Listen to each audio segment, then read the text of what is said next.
बड़ी खबर आपको बता दूं, फुलवारी और फुलवारी से श्याम रजक बढ़त बनाते हुए नजर आ रहे हैं। श्याम रजक लगातार 2 बार इस सीट से जीतते हैं, जेडीयू के उम्मीदवार हैं। हालांकि पिछली बार वो चुनाव नहीं लड़े थे और ये सीट लेफ्ट ने जीत ली थी, लेकिन इस बार फिर श्याम रजक फुलवारी लेफ्ट से छीनते हुए जेडीयू के लिए नजर आ रहे हैं। इस वक्त की बड़ी खबर मैं आपको बता दूं, एनडीए का जो आंकड़ा है 135 पर पहुंच गया है। एनडीए का रथ अब मजबूती से आगे की तरफ बढ़ता हुआ, तो क्या माना जाए जिस तरीके से पड़े बंपर वोट, क्या उसी तरीके से बंपर जीत की तरफ एनडीए अब आगे बढ़ रहा है? शुरुआती रुझान तो संजय जी यही कह रहे हैं। निश्चित रूप से घंटे भर की काउंटिंग हो गई है और अगर आप देखें जो शुरुआती रुझान है 135 165, और बार बार हम इस बात का जिक्र कर रहे हैं कि शुरुआती रुझान है, लेकिन और शुरुआती रुझान बदलते भी हैं, बिहार में भी बदले हैं, लेकिन मुझे लगता है मोर और लेस ट्रेंड एक जैसा है। एनडीए जीत की ओर बढ़ती हुई दिखाई पड़ रही है। एग्जिट पोल और एग्जिट पोल को लेकर तो पूरी प्रेस कॉन्फ्रेंस राहुल गांधी की तरफ से कर दी गई थी। कह रहे थे हरियाणा में एग्जिट पोल हमें जिता रहे थे और कैसे हम हार गए, तो यहाँ तो एग्जिट पोल सारे एनडीए को ही जिता रहे थे और बम्पर जीत दिला रहे थे, तो उसी दिशा में ये नतीजे आ रहे हैं। एग्जैक्ट पोल भी देखिए रोमाना, ये सही है कि एग्जिट पोल्स और ओपिनियन पोल्स की क्रेडिबिलिटी पे एक बहुत बड़ा सवाल खड़ा हुआ है।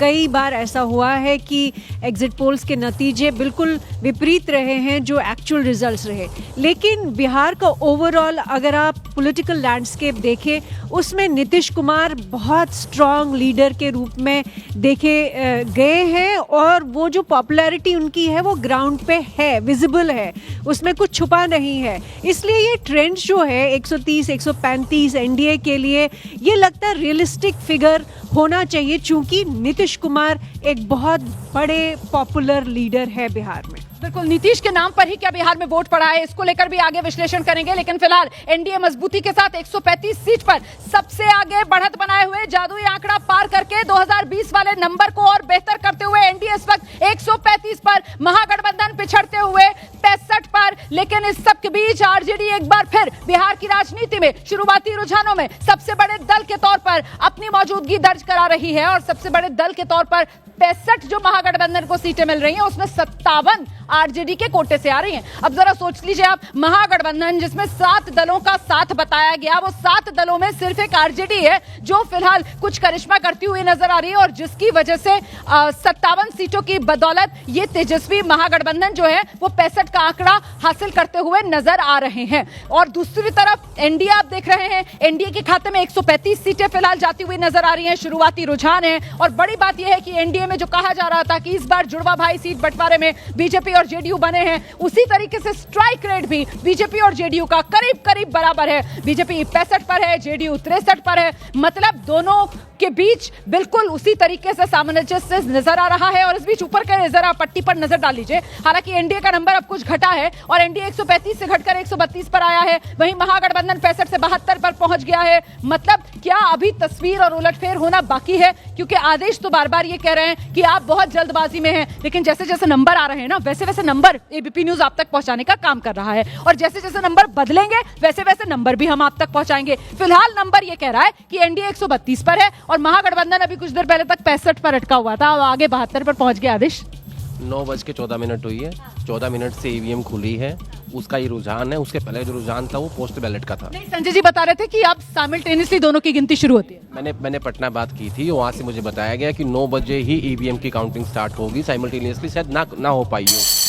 आकाशवाणी सुन लेते हैं। मोकामा से अनंत सिंह 2700 वोटों से आगे चल रहे हैं। मोकामा अनंत सिंह लगातार बढ़त बनाए हुए हैं भाई, 2005 से वो लगातार मोकामा की सीट जीत रहे हैं, उन्हीं की ये सीट है। एक तरीके से निर्दलीय जीते हैं, जेडीयू से जीते हैं, आरजेडी से जीते हैं, अपनी पत्नी नीलम देवी को भी उपचुनाव में जिताया है और 2700 सीटों से मोकामा पर अनंत सिंह बढ़त बनाए हुए हैं। हालांकि फिलहाल सलाखों के पीछे हैं, जेल में है हत्या के आरोप में। जी नहीं, उन्होंने ये कहा कि हमारी पत्नी ने अच्छा काम नहीं किया है, इसलिए उनको टिकट नहीं देंगे। घर में तय कर लेते हैं टिकट किसको मिलेगी, और खुद जैसा आपने देखा कि आरोप लगा मर्डर का और जेल चले गए और सीधा जेल, पुलिस कस्टडी में नहीं गए वो।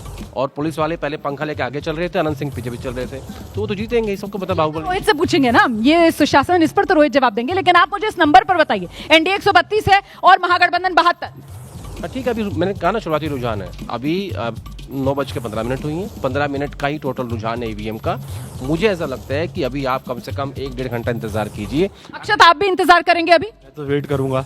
हरियाणा हुआ था, मध्य प्रदेश 2023 हुआ था, जब एक कांटे की टक्कर दिखाई जा रही थी, जैसे ही ईवीएम खुली थी तो उसके बाद एनडीए आगे हो गई थी। ये कैसे लोग हैं भाई? मतलब वो कहते हैं ना, छाछ को भी फूक फूक कर पीने वाले लोग हैं क्या? ऐसे गेस्ट इस बार हमारे पास एबीपी न्यूज में आए हैं जी। सुनो, हरियाणा चुनाव हारे 22,500 वोट के डिफरेंस से, 2020 में बिहार चुनाव हारे 12,500 के डिफरेंस से, और आखिर में बिहार आप हारे थे 0.5% से भी कम से, ठीक है, और सेम स्थिति हरियाणा में हुई। तो चुनाव कब पलट जाए पता नहीं लगता, और आखिर में जाके सेटल होता है। और 40 सीटें ऐसी हैं जहां आप बिल्कुल सही कह रहे हैं, और 40 सीटें ऐसी हैं जहां पर विनिंग मार्जिन जो है वो बहुत कम रहा था, बहुत टक्कर वाली सीटें भी हैं बिल्कुल। लेकिन इस बीच देखिए, युवा चेतना मंच के अध्यक्ष हैं रोहित हमारे साथ मौजूद हैं। इस बीच बड़ी खबर आपको बता दें, ये तस्वीरें आप देख रहे हैं, तो जोड़ी मोदी और नीतीश की हिट हुई। जो गाना बज रहा है वही नंबर भी कह रहा है, क्योंकि यहाँ पर एनडीए के खाते में 132 सीटें फिलहाल शुरुआती रुझानों में जाती हुई नजर आ रही हैं। महागठबंधन एनडीए के मुकाबले बहुत पिछड़ा हुआ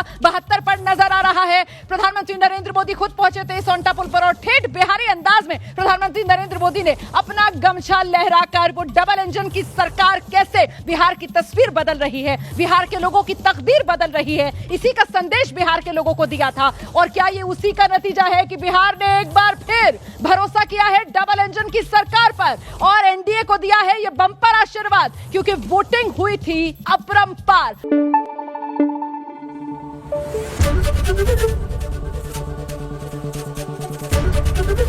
एबीपी न्यूज आपको रखे आगे।